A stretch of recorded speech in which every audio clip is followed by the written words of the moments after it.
बुद्धि पछाडि राखेर भएन, बुद्धि अगाडि ल्याउन पर्यो। अहिले राजनीति भोटको लागि हरेक मान्छेहरूको नमस्ते छ। अब यही नमस्तेले भोलि के गर्छ भन्नुहुन्छ भने अहिले भोटको लागि सबैले नमस्ते, जनताको लागि कसको घरमा आएर दाउरा काटिरहनु भएको छ, कसैको घरमा आएर हरेक कुराको अब समाधान के छ तपाईँको प्रब्लम भनेर बुझिरहनु भएको छ। सब यो भोटको लागि हो। र म चाहिँ के भन्न चाहन्छु भने हाम्रो जनता र हामीले बुझ्नुपर्ने के छ भने 5 वर्षको लागि जो आउनुहुन्छ, जसलाई हामीले भोट दिन्छौँ, त्यो भोट दिनु चाहिँ भोट दिएर चाहिँ हामीले कसलाई दिँदा ठिक हुन्छ, के गर्दा ठिक हुन्छ भनेर बुझेर हैन, त्यसले के गर्न सक्छ या सक्दैन, त्यो मान्छे आयो भने भोलि मेरो दुःख र हाम्रो जनताको कुरा सुन्छ या सुन्दैन, त्यो मान्छे कस्तो हो, त्यसको ब्याकग्राउन्ड पनि बुझ्नुपर्ने जरुरी छ है। ब्याकग्राउन्ड यदि बुझेन भने के हुन्छ भन्नु त, भोलि दुःख पाइन्छ।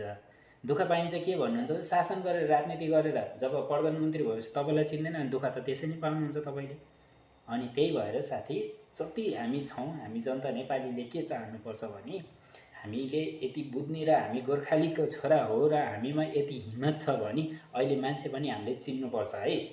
म यति नै भन्न चाहन्छु। हुन त अब यो नसोच्नु कि म कुनै भाइरल हुनको लागि बोलिरहेको छु हैन, अब मलाई कुनै भ्युज चाहिएको छ हैन, मलाई केही चाहिएको छैन।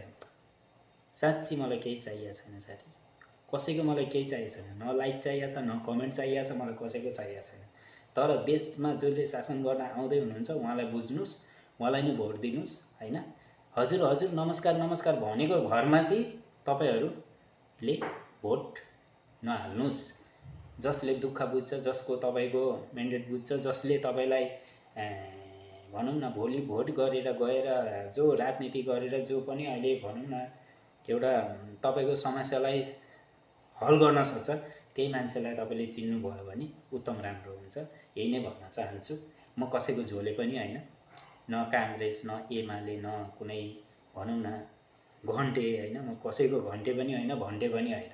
म भनेको एकदम व्यक्ति हो, तपाईँ हामी जस्तै व्यक्ति हो र म कसै राजनीतिको कुनै उसमा पनि छुइनँ हैन। तर जसले पनि अहिलेको चुनावको लागि भोटको लागि गर्नुपर्छ, किनकि जेएनजीको यत्रो आन्दोलन भएर अब चाहिँ हामीले जसलाई पनि भोटको लागि अगाडि बढाउनुपर्छ, त्यो भनेको तपाईँ हामीले बुझेर रोजेर र अगाडि बढ्नुपर्छ। त्यही नै भन्न चाहन्छु। नमस्कार।